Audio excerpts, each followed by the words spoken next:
নমস্কার বন্ধুরা, welcome to রেডিপুর। আগামী আগস্টের 17 তারিখ জল ঢালা উপলক্ষে সুবর্ণরেখা নদীর ভসরা ঘাট থেকে জল নিয়ে এসে রেডিপুর শিবের মন্দিরে জল ঢালা হবে। তাই সমস্ত ভক্তদের জানাই রেডিপুর গ্রামবাসীর পক্ষ থেকে প্রীতি শুভেচ্ছা ও সাদর আমন্ত্রণ।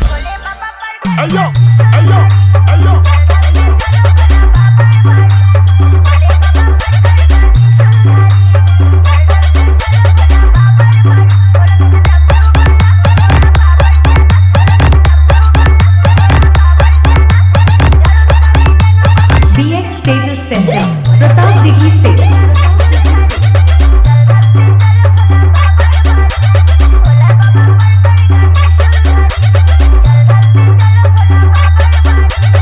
আর সমস্ত বক্স লাভার বন্ধুদের আনন্দ দিতে ও সমস্ত ভক্তদের ব্যাসের তালে তালে নাচাতে এবং পুরো এলাকা কাঁপিয়ে রানিং কম্পিটিশন করতে আসছে সেই মাথাখালি থেকে চন্দনা মিউজিক।